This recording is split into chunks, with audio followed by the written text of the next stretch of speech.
পর্যন্ত আমাদের কর্মসূচি চলবে।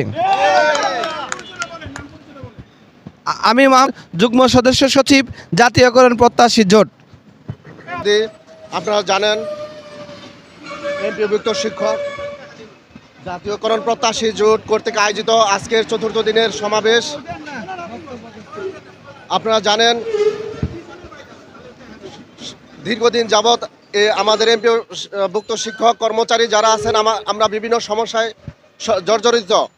আমাদেরকে 25% মাত্র উৎসব ভাতা দেওয়া হয়, মাত্র 1000 টাকা বাড়ি ভাড়া এবং 500 টাকা চিকিৎসা ভাতা দেওয়া হয়, যা আর পৃথিবীর কোনো দেশেই এই সিস্টেম চালু নাই। আমরা বারবার সরকারের কাছে আমাদের দাবি দেওয়াগুলো তুলে ধরেছি। বিগত ফ্যাসিস্ট সরকার আমাদের দাবির প্রতি সমর্থন, আমাদের দাবিকে মেনে নেওয়ার ঘোষণা দিয়েও সেগুলো আর বাস্তবায়ন করা হয়নি। তাই দেশের আরও বিভিন্ন বৈষম্যের কারণে যখন ছাত্র জনতা গত 5ই আগস্ট যখন বৈষম্য বিরোধী ছাত্র জনতার মাধ্যমে যখন দেশ আবার পুনরায় একটা বিজয় লাভ করেছে, তখন আমরা আবার নতুন করে পুনরায় একটা অন্তর্বর্তীকালীন সরকার পেয়েছি। তাই আমরা আমাদের বৈষম্যগুলো এই অন্তর্বর্তী সরকারের কাছে জানাতে চাই, অবিলম্বে যেন আমাদের এই বৈষম্যগুলো দূরীভূত করা হয়। আপনারা জানেন শিক্ষা হচ্ছে একটা মৌলিক অধিকার। তাই কোনো জাতিকে, শিক্ষাকে অবহেলিত রেখে কোনো জাতি উন্নত হতে পারে না।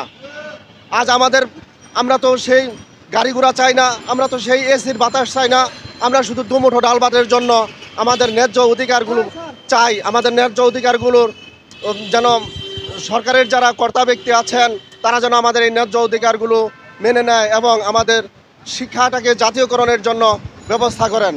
এই বলে আমি আমার সংক্ষিপ্ত বক্তব্য শেষ করছি। এক দফা এক দাবি, জাতীয়করণ জাতীয়করণ, আমাদের দাবি আমাদের দাবি মানতে হবে মানতে হবে, আমাদের দাবি আমাদের দাবি মানতে হবে মানতে হবে, আমাদের দাবি আমাদের দাবি মানতে হবে মানতে হবে। এক দফা এক দাবি, জাতীয়করণ জাতীয়করণ, এক দফা এক দাবি, জাতীয়করণ জাতীয়করণ, এক দফা এক দাবি, জাতীয়করণ জাতীয়করণ। দাবিটা বলবে, ওই তো দাবিটা বল। আচ্ছা, উৎসব ভাতা দিতে হবে, দিয়ে দাও দিয়ে দাও, শতভাগ উৎসব ভাতা দিতে হবে দিতে হবে, শতভাগ উৎসব ভাতা দিতে হবে দিতে হবে, সরকারি নিয়মে মেডিকেল ভাতা দিতে হবে দিতে দাও, সরকারি নিয়মে মেডিকেল ভাতা দিতে হবে দিয়ে দাও। বিসমিল্লাহির রহমানির রহিম। আমি শেখ আব্দুর রহমান, প্রধান শিক্ষক, KRR মাধ্যমিক বিদ্যালয় প্রজ্ঞাচা, খুলনা। বাংলাদেশ মাধ্যমিক শিক্ষক কর্মচারী উন্নয়নের সমিতির সভাপতি।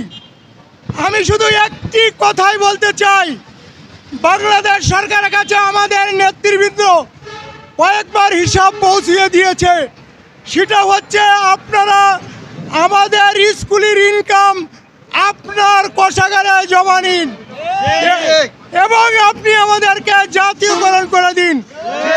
যদি আপনি আমাদের ইনকাম কোষাগারে জমা নেন তাহলে জাতীয়করণ করতে আপনার 1 টাকা দেওয়া লাগবে না এবং লাগবে না। শুধু তাই না, বছর শেষে আপনার 1000 কোটি টাকা উদ্বৃত্ত থাকবে। তাহলে কেন আপনি আমাদের এই এমপিভুক্ত শিক্ষকদের ন্যায্য দাবি জাতীয়করণ করবেন না? আমি সরকারের কাছে উদাত্ত আহ্বান রাখতে চাই, যদি আপনি আমাদের হিসাবটা একবার দেখেন তাহলে জাতীয়করণ করে আপনি আমাদের ছাড়বেন ইনশাল্লাহ। এটা আমরা মনে করি। আল্লাহ সুবহানাহু ওয়া তাআলা আপনার শুভ বুদ্ধির উদিত হোক এবং এই শিক্ষক আর কেন মাঠে মাঠে থাকবে? আপনি জাতীয়করণ করে দিন, আমাদের আয় ইনকাম আপনার কোষাগারে জমা নিন। ধন্যবাদ সকলকে। আসসালামু আলাইকুম ওয়া রাহমাতুল্লাহ।